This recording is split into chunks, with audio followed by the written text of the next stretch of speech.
오늘 영상으로 예배드리는 다음 세대 엄마 아빠들이랑 같이 TV 앞에 또 아니면 핸드폰 같이 보고 계시죠? 손 흔들어서 한번 표시해 주세요. 안 보이네? 제가 하나도 보이는 게 없습니다. 그런데 다 아마 흔들고 계실 것 같아요. 여러분, 세상에는 보면 참 신비로운 일들이 너무나 많습니다. 온 세상은 사실 알고 보면 다 신비로운 일들로 둘러싸여져 있습니다. 우리 지금 눈에 보이는 빛은 저 밖에 있는 햇빛이나 인공으로 만드는 이게 전기불인 것 같지만 세상에는 이 불빛 이외에도 여러 빛, rays, 영어로 얘기하면 그게 많습니다.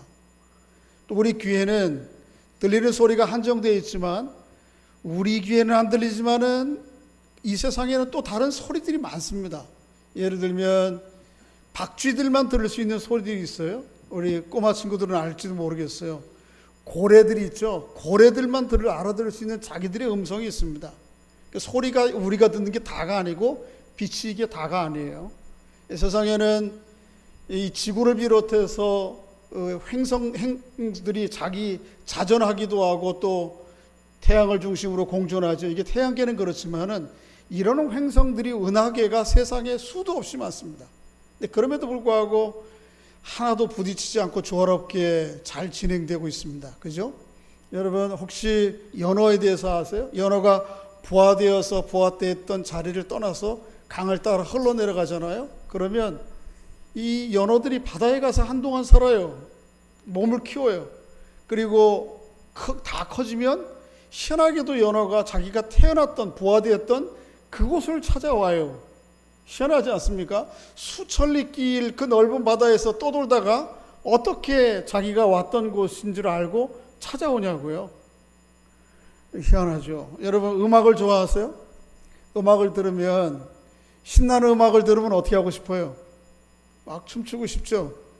요즘 아주 트로트, 도로또 이게 아주 유행이죠. 아주 트로트에 온 나라가 춤추는 것 같아요. 막 신이 나가지고. 그런데 어떤 음악을 들으면 어떻게 하죠? 눈물이 납니다. 똑같은 음악인 것 같은데 어떤 음악을 나오면 춤이 나오고 춤을 추고 싶고 어떤 음악을 들으면 눈물이 날죠? 알 수가 없어요.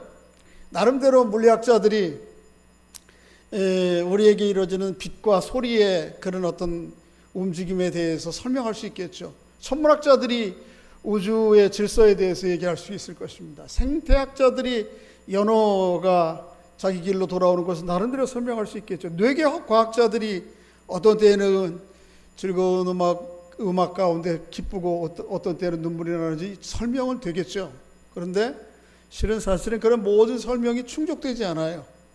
우리의 마음 가운데는 그런 설명과 이유와 결과를 다 들어도 우리의 마음의 답안지에는 아직도 채워지지 않은 공간들이 많이 있습니다. 이렇게 세상은 사실은 신비로운 일들이 많아요. 그런데 그런 것들은 사실은 이 세상에 피조된 세상 가운데에서 이루어지는 신비예요. 그런데 정말 신비 중에 신비는 뭔가 하면 창조주 하나님이 여러분과 저와 같은 이 피조의 존재로 세상 가운데 오셨다는 것이고요. 그 창조주 하나님, 오늘 본문 2장 8절에서는 영광의 주라 그렇게 말씀하시는데 이 영광의 주께서 여러분과 저를 위해서 십자가에 희생하셨다라고 하는 것입니다. 그리고 그렇게 창조주가 이 땅에 육신으로 성육신에 오시고 성육신에 오신 예수 그리스도가 십자가에 죽으신 구원의 사건이 여러분과 저에게 알려졌고 여러분과 제가 마음의 중심에서 그분을 믿고 신뢰함으로 그 십자가 사건 안에 담긴 하나님의 구원의 은총과 생명과 기쁨을 누리게 되었다는 것이죠. 이게 참 신비스러운 일입니다. 그죠?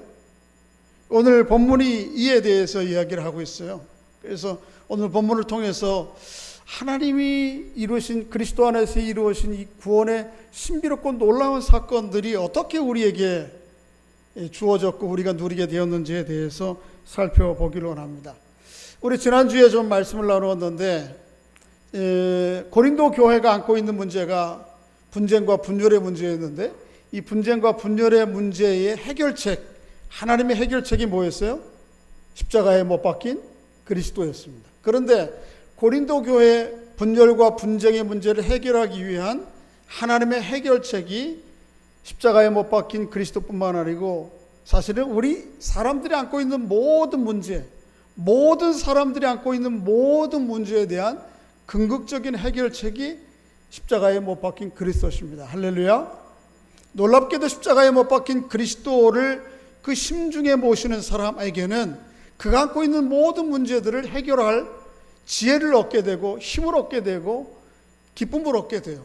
또 뿐만 아니고 우리 가정도 마찬가지고 교회도 마찬가지고 세상에 있는 모든 공동체도 여러 수만 가지 문제가 있지만은 그 가운데 한복판에 십자가에 못 박힌 그리스도를 진심으로 받아들이는 모든 공동체마다 문제가 해결돼요. 문제가 해결될 지혜를 얻게 되고 문제를 해결될 능력을 얻게 된다는 것이죠. 오늘은 그것이 어떻게 우리에게 주어졌는가, 그 십자가에 못 박힌 그리스도의 하나님의 신비로운 사건이 세상 가운데 어떻게 일어났는가 하는 것들을 좀 더 살펴보기를 원합니다. 잘못 생각하면 예수 그리스도의 십자가에 못 박힌 하나님의 구원의 사건이 하나님의 구원하시는 일들 가운데에 불시에 우연찮게 벌어진 것으로 생각하기 쉬워요. 사실은 그렇지가 않아요. 예수 그리스도의 십자가를 통한 하나님의 구원의 사건은 하나님이 이렇게 하고 저렇게 하다 이도 저도 안 되니까 안 되겠다, 내 아들 십자가의 육신으로 이 땅에 보내시고 십자가에서 대속하는 사건을, 구원의 사건을 이루어야 되겠다, 이렇게 된 게 아니에요. 여러분, 요즘 젊은 사람들 얘기 가운데 플랜 A가 있죠. 내가 이렇게 하면 이렇게 되겠지, 이런 자기 계획이 있는데 이 플랜 A가 막히면 뭐가 있어야 돼요? 플랜 B가 있어야죠. 그죠? 개인도 그렇고 공동체도 그렇고 나라도 마찬가지예요. 나 나름대로 계획과 꿈이 있지만은 그 계획과 꿈이 늘 안 되거든요, 제대로. 그럴 때는 그게 거절당할 때에 내 나름대로 가야 될 길을 플랜 B가 있어야죠. 플랜 B가 안 되면 플랜 C가 있어야 되고. 그런데 마치 예수 그리스도의 십자가의 구원의 사건을 하나님의 플랜 Z라고 생각해요. 이도 저도 안 되니까 하나님이 예수 그리스도 이 땅에 보내셔서 어떻게 보니까 이렇게 우리에게 이런 구원의 사건이, 놀라운 사건이 이루어졌구나, 이렇게 생각하기 쉬운데 사실은 그렇게 아니라는 거예요. 바울은 그렇게 얘기하지 않아요. 바울이 이해한 하나님, 바울이 이해한 구원의 사건은 그렇지가 않아요. 철저하게 오늘 이 시대에 어쩌다 보니까 발생한 사건이 아니요, 오늘 본문 가운데 1세기 당시에 팔레스틴 가운데에서 어쩌다 우연히 발생한 사건이 아니고 하나님이 처음부터 계획하셨고 감추셨고 예비하셨다가 우리에게 드러난 사건이라고 오늘 본문 우리에게 거듭 이야기하고 있습니다. 그게 오늘 본문 7절부터 10절의 주된 내용이에요. 한번 좀 읽어볼까요? 7절 읽어보겠습니다. 시작. 오직 은밀한 가운데 있는 하나님의 지혜를 말하는 것으로서 곧 감추어졌던 것인데 하나님이 우리의 영광을 위하여 만세 전에 미리 정하신 것이라. 십자가에 못 박힌 그리스도를 통한 하나님의 구원이 1세기 당시에 어쩌다가 이 당시에 유대인과 로마 사람들과의 정치적인 상황 가운데서 발생한 게 아니고요. 오늘 본문에 보면 바울이 뭐라고 그러죠? 만세 전부터 준비됐던 것이고, 그러니까 하나님의 계획이 감추어져 왔어요. 그랬다가 다시 한번 9절 읽습니다. 시작. 기록된 바 하나님이 자기를 사랑하는 자들을 위하여 예비하신 모든 것은 눈으로 보지 못하고 귀로 듣지 못하고 사람의 마음으로 생각하지도 못하였다 함과 같으니라. 한 절 제가 더 읽습니다. 오직 하나님의 성령으로 이것을 우리에게 보이셨으니. 그러니까 9절에 보면 하나님이 예비하셨다라고 하는 말이 나오고 10절에 보면 드디어 하나님께서 그것을 우리에게 보이셨다, 그런 말이에요. 보세요. 오늘 지금 읽은 7절부터 10절 사이에는 하나님이 행하신 일에 대하여 4개의 동사를 써서 우리에게 이야기를 해요. 첫째는 하나님께서 감추셨다, 7절에 그렇게 얘기하고, 두 번째는 하나님께서 그것을 정하셨다, 세 번째는 하나님께서 그것을 어떻게 하셨다? 예비하셨다. 마지막으로 10절에는 하나님께서 그것을 보이셨다. 하나님께서 이 십자가 사건을 통한 하나님의 구원 사건이 1세기의 정치적 상황 가운데 유대인들의 어떤 신앙의 상황 가운데에서 우연히 발생한, 어쩌다 보니까 발생한 사건이 아닌 하나님께서 창세전부터 계획하시고 감추셔 오셨다가 세상 가운데 드러내신 사건이라고 하는 것이죠. 그게 우리의 입장에서 볼 때는 이해가 안 돼요. 왜 하나님께서 하나님의 아들을 이 땅에 육신으로 보내시고 십자가에 내어주시는가? 이해가 안 되죠. 설명이 안 돼요. 설명이 범위를 벗어나요. 그래서 그 신비로운 거예요. 그래서 오늘 본문에 본 바울이 오직 신비로운 가운데 감추어졌던 하나님의 비밀이라 그렇게 얘기를 하죠. 그럼에도 불구하고 그게 일어난 것이 사실인 것이죠. 뭘 얘기합니까? 저를 보십시오. 여러분과 제가 예수 그리스도의 구원의 은혜를 경험하고 하나님의 자녀 된 것은 어쩌다 보니까 이 사업도 해서 안 되고 이 길도 안 되고 저 길도 안 돼서 예수나 믿어볼까? 그래서 예수 믿는 게 아니라는 거예요. 우리 아버지가 어머니가 그럼 너 교회 가야 된다. 내 유언이다. 그래서 여기 이 자리에 와 있는 게 아니라는 거예요. 때로는 이런 질병, 이런 저런 실존적 상황들이 있겠지만 이런 손길 저런 손길 도움이 있겠지만 궁극적으로 내가 하나님의 구원의 은혜를 깨닫게 된 것은 하나님께서 만세 전부터 계획하시고 예비하시고 감추어 두었던 것을 오늘 여러분과 저에게 드러내신 사건이라는 것입니다. 할렐루야. 그렇게 놀라운 거예요. 그래서 여러분과 제가 누리는 구원이 참 신비로운 것입니다. 바울은 오늘 본문에서도 그 이야기를 하고 있고 바울이 기록한 서신서마다 그 이야기를 반복해요. 로마서 16장에 보면 25절 26절 제가 읽어드리겠습니다. 나의 복음과 예수 그리스도를 전파함은 영세 전부터 감추어졌다가 이제 나타난 것이다. 나의 복음은 내가 만든 것이 아니고 이 시대가 만들어진 것이 아니고 영세 전부터 영원부터 감추어졌다가 이제 나타나신 것이다. 영원하신 하나님의 명령을 따라 그 신비의 계획을 따라 된 것이다. 바울은 그렇게 얘기해요. 뿐만 아니에요. 로마서뿐만 아니고 에베소에 있는 말씀 한번 읽어볼까요? 시작. 모든 성도 중에 지극히 작은 자보다 더 작은 나에게 이 은혜를 주신 것은 측량할 수 없는 그리스도의 풍성함을 이방인에게 전하게 하시고 영원부터 만물을 창조하신 하나님 속에 감추어졌던 비밀의 경륜이 어떠한 것을 드러내게 하려 하심이라. 곧 영원부터 우리 주 그리스도 예수 안에서 예정하신 뜻대로 하신 것이라. 여러분과 제가 십자가에 못 박힌 그리스도를 통해서 하나님의 자녀가 되는 이 구원의 진리는 하나님이 아주 우리를 사랑하셔서 영원 전부터 이렇게 꼭 쌓아두셨던 거예요. 그런 선물이에요. 놀랍지 않습니까? 어제도 무슨 TV 보다가 어떤 연인들이 만나가지고 잠깐 여기 앉아봐 영화인가요? 그리고 딱 무릎을 꿇고 무슨 조그마한 박스를 열어가지고 거기 다이아몬드를 남자가 선물을 하더라고요. 그러니까 저 옆에 앉았던 아내가 잘 보라 그래요. 우리에게 주신 구원의 은혜들은 그 비교할 수 없는 거죠, 그죠? 하나님이 꼭꼭 쌓아두었다가 골로새서에도 보면 한번 읽어보겠습니다. 시작. 이 비밀은 만세와 만대로부터 감추어졌던 것인데 이는 그의 성도들에게 나타났고 하나님이 그들로 하여금 이 비밀의 영광이 이방인 가운데 얼마나 풍성한지를 알게 하려 하심이라. 이 비밀은 너희 안에 계신 그리스도시니 곧 영광의 소망이니라. 아멘. 하나님께서 태초에 만세 전부터 준비하시고 꼭꼭 쌓아두어 두시고 예비하시고 때가 되어 여러분과 저에게 허락하신 이 신비로운 하나님의 구원의 은혜들을 이 신비로운 구원의 은혜답게 우리가 받고 감사하고 찬양하는 은혜가 있기를 주의 이름으로 축복합니다. 그것조차도 우리가 깨달아지게 된 것이 어떻게 깨달아져야 됐는가를 오늘 본문 나머지 10절과 15절 사이에서 우리에게 얘기해요. 여러분, 예수 그리스도의 십자가에 죽으시고 부활하셔서 그 은혜로 말미암아 우리가 하나님의 자녀되고 하나님의 영원한 생명을 누리게 된다고 하는 것을 어떻게 아시게 되셨어요? 어떻게 아시게 된 것뿐만 아니고 어떻게 마음에 믿게 되셨어요? 그리고 어떻게 그 은혜 가운데 살게 되었습니까?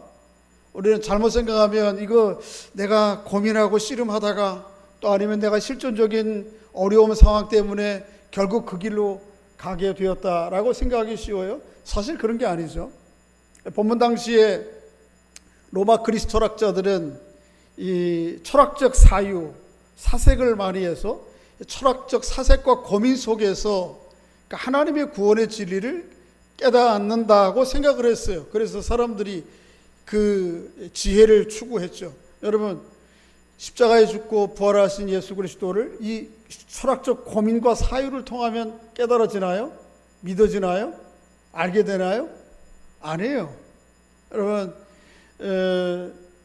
성경을 가지고 신학 공부를 하는 사람들이 굉장히 많거든요. 그런데 신학자들 중에 예수 안 믿는 사람들이 참 많아요. 이 지식적으로 알아요, 이걸. 예. 특히 유럽에 있는 좀 신학자들이 이 성경과 관련된 학문을 그저 학문으로만 생각을 하지. 그러니까 이게 지식적으로 아무리 탐구한다고 그래서 예수 십자가에 못 박힌 예수 그리스도가 나의 구원자라고 하는 게 깨달아지거나 믿어지는 것이 아니에요. 또 하나는 본문 당시 1세기 당시에 아주 신비주의 신앙의 형성이 있었어요. 부류들이 있었어요. 영지주의라고 하는. 이 사람들은 육신과 물질적인 요소와 우리의 영적인 요소, 보이지 않는 인간의 또 다른 구성 요소인 영혼이 있다고 생각하고 이 육신과 물질은 헛개비라고 생각했어요. 그리고 정말 내 마음에 있는 보이지 않는 내 인간의 존재, 영적인 그것이 귀하다고 생각해서 그래서 그 영적인 추구를 통해서 하나님의 손길과 하나님의 호흡을 경험하려고 하는 시도들이 있었어요. 그래서 그 사람들이 아주 열정적으로 영지주의 종교적 의식들을 아주 강하게 해놔요. 그러면 그걸 반복하다 보면 내 육신이 감각하고 느끼는 것들을 초월해서 경험하는 일종의 엑스타시를 경험한단 말이에요. 그걸 통해서 우리가 십자가에 못 박힌 예수 그리스도를 알 수 있나요? 아니에요. 그것도 아니에요. 그럼 유대인들은 어떻게 했습니까? 유대인들은 기적적인 손길들을 통해서 하나님의 손길을 경험했어요. 예를 들면 출애굽 나올 때 하나님께서 홍해를 가르치고 아니면 10가지 재앙들과 같은 큰 기적들을 행하시면 하나님이 우리 안에 운행하시고 역사하시는구나 이런 거 알았거든요. 그런데 십자가에 못 박혀 돌아가신 그리스도가 우리의 구원자 되신다고 하는 것이 그게 그런 기적이에요? 아니거든요. 사실 그런 관점에 보면 아주 어리석게 짝이 없는 거죠. 무능하게 짝이 없는 거죠. 그러니까 그런 유대인의 방식을 통해서도 우리가 기적을 통하는 방식을 통해서도 이 십자가에 못 박힌 그리스도를 깨달아지는 게 아니에요. 믿어지는 게 아니에요. 오늘 현대인들의 관점은 어떻습니까? 현대인들의 관점은 좀 정보도 많이 얻고 또 물질적인 축적을 통해서 내가 안고 있는 문제들을 스스로 해결해 나갈 수 있다고 하는 내 행복은 내가 스스로 확보할 수 있다고 하는 그런 사람들의 시도를 가지고 우리가 구원자 되신 예수 그리스도를 알 수 있나요? 안 되는 거예요. 아무것도 안 돼, 이것까지.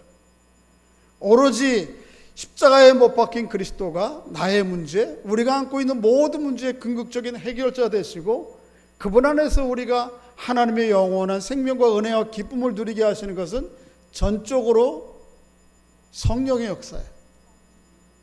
오늘 보면 10절 한번 읽어보겠습니다. 10절 앞에 있네요. 앞에 시작. 오직 하나님이 성령으로 이것을 우리에게 보이셨으니 성령은 모든 것 곧 하나님의 깊은 것까지도 통달하시느니라. 이게 많이 배웠다고 되는 게 아니에요. 철학자라고 되는 게 아니고 능력이 있다고 되는 게 아니에요. 오직 내가 예수 그리스도를 구주로 고백하게 된 것은 오직 하나님이 무엇으로? 성령으로. 오늘 10절에서 이하의 가운데 그 이야기를 계속해서 바울이 반복해요. 한번 12절도 읽어보겠습니다. 12절 시작. 우리가 세상의 영을 받지 아니하고 오직 하나님으로부터 온 영을 받았으니 이는 우리로 하여금 하나님께서 우리에게 은혜로 주신 것들을 알게 하려 하심이라. 하나님이 우리에게 은혜로 주신 것을 깨닫게 하고 알게 하시는 것은 우리 안에 오신 뭐죠? 성령이에요. 한 절 더 있습니다. 13절 시작. 우리가 이것을 말하거니와 사람의 지혜가 가르친 말로 아니하고 오직 성령께서 가르치신 것으로 하니 영적인 일은 영적인 것으로 분별하느니라. 보세요. 우리가 우리 안에서 역사하시는 성령의 일하심에 대해서 감지를 하지 못했어도 우리가 예수를 주로 고백하게 되고 하나님의 자녀로서 세상을 살아가게 되는 힘과 지혜를 누리게 되는 것은 누구가 하시는 일이라고요? 성령께서 하시는 일. 사람 안에, 우리 안에 와 계신 성령. 사실 성령은 요한복음에 있는 말씀대로 바람이 어디로 와서 어디로 부는 것처럼, 그것을 알지 못하는 것처럼 성령이 우리 안에 오심도 마찬가지죠. 그죠? 그러나 이미 우리가 입술로 고백하기 전에 우리 안에 계신 성령께서 오셔야 비로소 우리는 하나님이 어떤 분인지를 고백하게 되는 것이에요. 그죠? 자, 요한복음을 한번 읽어보겠습니다. 요한복음 14장 시작. 내가 아버지께 구하겠으니 그가 또 다른 보혜사를 너희에게 주사 영원토록 너희와 함께 있게 하리니 그는 진리의 영이라. 그는 너희와 함께 거하심이요 또 너희 속에 계시겠음이라. 그러나 진리의 성령이 오시면 그가 너희를 모든 진리 가운데로 인도하시리니. 십자가에 못 박힌 그리스도가 우리의 모든 문제의 그 해결자 되신다고 하는 것을 알고 믿고 깨닫게 하시는 것은 우리 안에 와 계신 성령 때문입니다. 그거 이외에는 다른 방법으로 우리가 그분이 어떤 분인지를 알 수가 없어요. 존 칼빈은 참 재미있는 이야기를 했어요. 우리가 하나님의 계시를 경험할 때에, 하나님의 계시가 우리에게 올 때 우리 자연인, 오늘 본문에도 육신에 속한 사람 그렇게 얘기하고 다음 주에 이 내용을 좀 살펴보겠습니다만, 육신에 속한 사람은 하나님의 계시, 십자가에 못 박힌 그리스도가 구원자 되심이 우리 안에 와 있어도 이게 깨달아지지 않는 거예요. 그래서 마치 비유로 하기를 이렇게 얘기했어요. 이 자연인은, 육신에 속한 사람은 하나님의 계시가 올 때에 마치 당나귀가 콘서트에 가 있는 것과 똑같다고. 여러분, 주인 태우고 콘서트 음악 공연장에 왔어요. 그래, 주인은 여기 앉아, 쭉 좌석에 앉아서 앞에서 오케스트라가 하고 또 뭐 연극도 하니까 오케스트라의 즐거운 음악과 즐거운 연기를 하면 막 웃고 즐기고, 또 슬픈 얘기가 나오면 어떻게 해요? 막 눈물이 나잖아요. 요즘 왜 도로또 하면서 왜 이렇게 울어요? 왜 관중들이 막 울더라고요, 거기. 그런데 당나귀는 어때요? 거기 따라온 당나귀는 아무리 즐거운 음악이 나도 가만히 아니면 아무리 슬픈 음악이 나와도 당나귀는 전혀 감정의 요동과 변화가 없어요. 여러분, 자연인은요, 그가 학문을 많이 가졌던, 갖지 못했던, 세상 경험을 많이 했던, 하지 못했던 어떤 상황에 있든 간에 하나님의 계시가 우리에게 올 때 전혀 그게 감지되지 않아요. 마치 콘서트장에 가 있는 뭐와 같아요? 당나귀하고 똑같아요. 우리 안에 뭐가?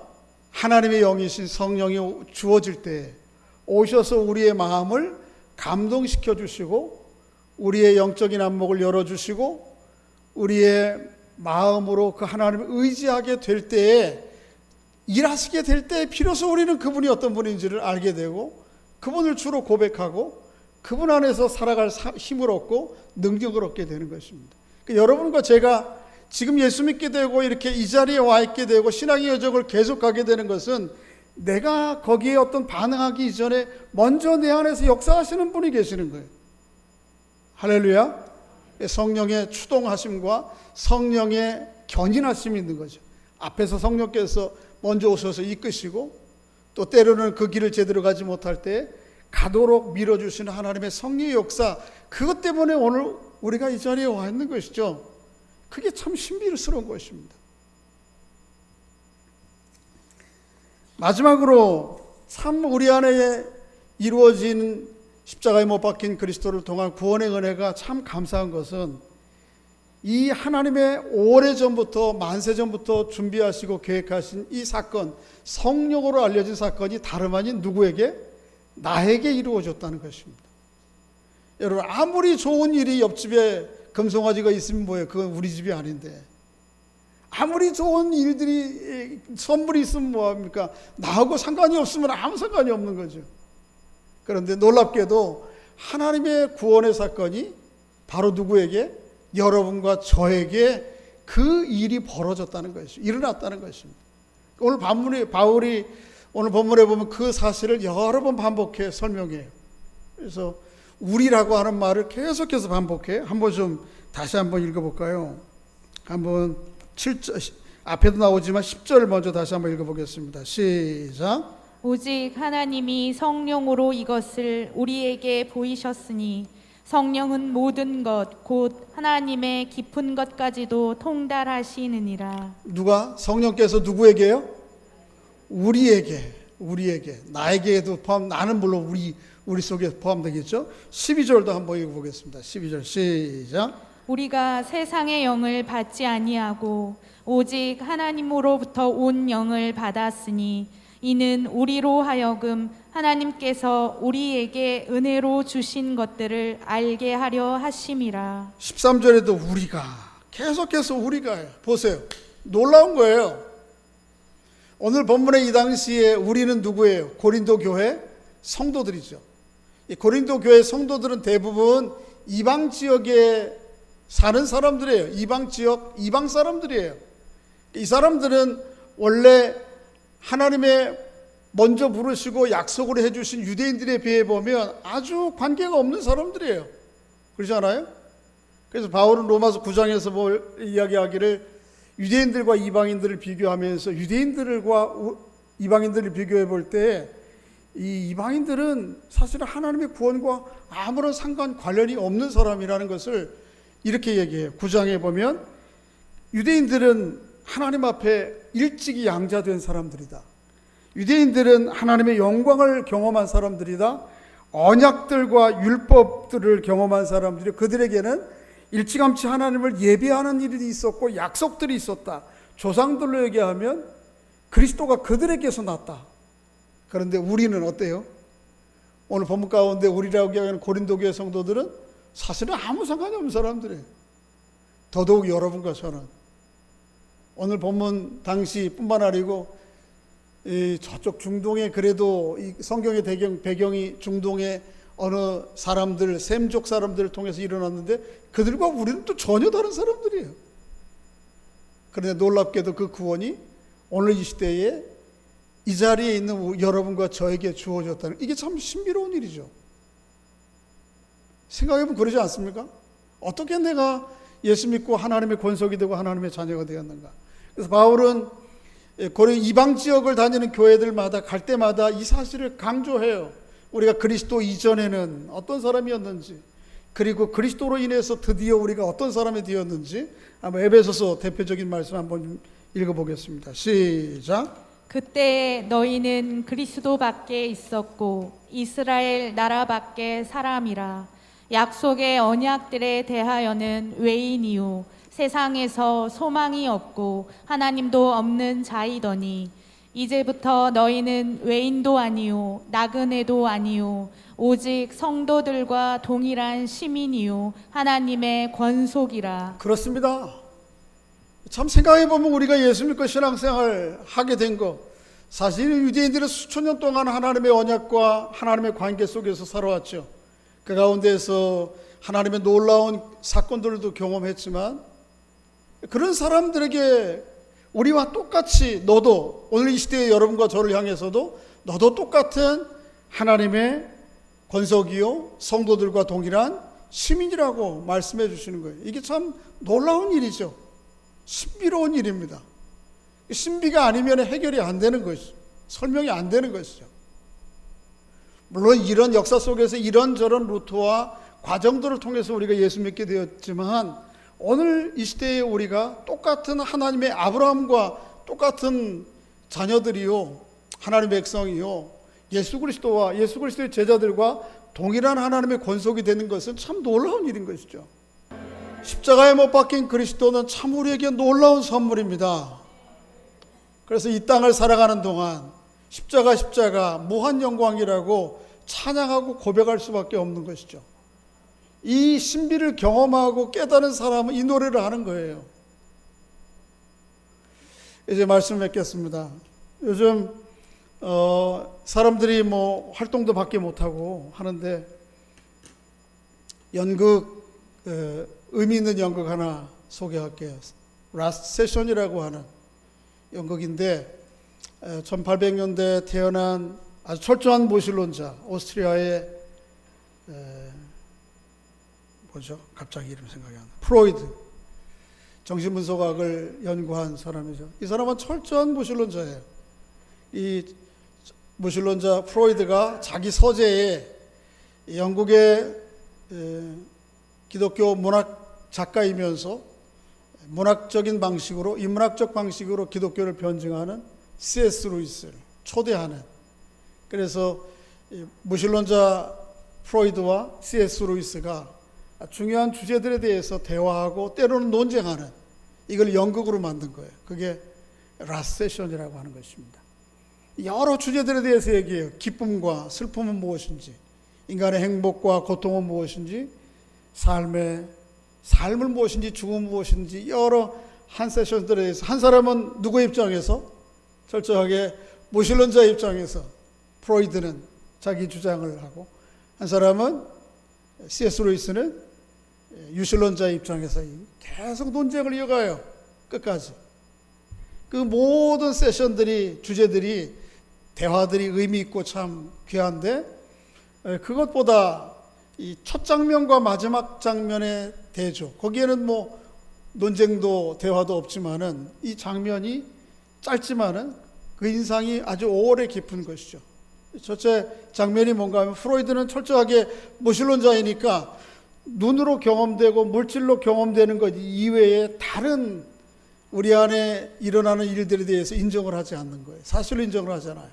그래서 라디오를 들을 때 뉴스와 같은 보도 이외에, 다큐멘터리 실제적인 것 이외에는 음악 같은 걸 듣지 않아요. 음악은 감정으로 움직이거든요. 그래서 이 감정이 움직이면 내 실체를 오도하고 속인다고 생각해서 프로이드가 철저하게 보도만을 들어요. 보도. 그래서 음악이 나오면 어떻게 하죠? 꺼버려야지. 내 마음은 움직이니까. 그런데 이제 끝장면에서 대화를 마치고 C.S. 루이스가 프로이드를 떠나고, 이제 마지막 장면에서 이 프로이드가 떠난 거지. C.S. 루이스가 떠나고 난 다음에 프로이드의 서재에 울리는 소리가 하나 있어요. 그거는 뉴스 보도를 크게 틀는 게 아니고 음악이에요. 음악. 교향곡이, 오케스트라의 음악이 그 프로이드의 서재를 꽉 채우고 있는 것이죠. 물론 그렇다고 해서 프로이드가 이렇게 바로 믿고 예수 믿은 건 아니죠. 중요한 건 뭐죠? 그렇게 철저하게 내가 머리로 확인하고 내 경험과 손으로 확인한 것 이외에는 전혀 모든 것들을 사실로 인정하지 않았던 프로이드의 생각과 마음에 균열이 좀 생기는 것이죠. 사실은 우리 안에는 때로는 우리의 눈으로, 우리의 손으로, 우리의 경험으로 확인될 수 없는, 또 설명될 수 없는, 왜 이럽니까? 도대체 왜 이런 일이 발생합니까? 라고 하는 수많은 신비로운 사건들이 많아요. 그 신비들을 신비로 그대로 인정하고 받아들이는 것이 어쩌면 훨씬 더 합리적이고 현명한 일이죠. 그죠? 내 눈으로, 손으로 확인한 것만 가지고 사실 존재 여부를 결정하는 것은 그게 더 어리석은 것일 수가 있는 것이죠. 종종 제가 소개해드렸던 아우구스틴은 이런 말을 했습니다. 한번 좀 읽어볼까요? 시작. 당신이 그분을 파악한다면, 그분은 누구죠? 하나님. 하나님이 어떤 분인지 내 마음 가운데, 내 머릿속에 가늠이 된다면 더 이상 그분은 하나님이 아니에요. 하나님일 수가 없어요. 그러지 않아요? 이 편협한 때로는 작은 머릿속에 다 들어오는 하나님, 다 감이 잡히는 하나님이라면 어떻게 그분이 하나님일 수 있어요? 그거 아니죠. 터무니없는 소리죠. 그런 것이죠. 그래서 우리가 때로는 이해가 되지 않는 하나님의 일하심이 참 수없이 많아요. 그러나 하나님에 대해서 이해가 안 되고, 때로는 그것이 내게 고통의 순간이요, 어려움의 순간이요, 눈물의 순간이라 할지라도 그럼에도 불구하고 하나님은 하나님이에요. 나는 지금 이해가 안 되고 나는 지금 받아들일 수 없지만, 내가 이해하고 받아들일 수 없는 그런 놀라운 하나님의 신비로움이, 그런 분이 하나님이에요. 그 하나님을 하나님으로 인정하고 신비에 대하여 반응할 수 있는 것은 그저 놀라움이죠. 경이로움 표현하는 것이고, 또 한 걸음 더 나아가면 어떻게 하는 것이죠? 감사하고 찬양하는 것이죠. 내게 우리에게 베풀어 주신 하나님의 구원이 그런 것이죠.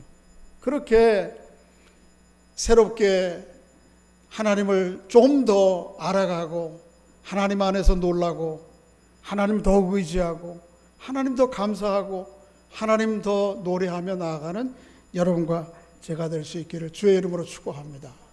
저희들을 영광스럽게 하기 위해 우리 주 예수 그리스도께서 이 땅에 오시고 십자가에서 자신을 내어주심으로 우리를 구속해 주신 것 감사합니다. 어쩌다 보니 우연히 이런 일이 발생한 것이 아니요, 하나님의 놀라운 섭리와 주권 가운데 이루어진 것을 생각할 때 다시 한번 감사하지 않을 수 없습니다. 우리의 이성과 경험의 한계를 뛰어넘어서 계획되고 이루어져가는 하나님의 놀라운 구원의 섭리를 믿음으로 받아들이고 감사하고 찬양함으로 더욱 누리고 알아가는 저희들 될 수 있도록 은총을 베풀어 주시옵소서. 예수님의 이름으로 기도하옵나이다. 아멘.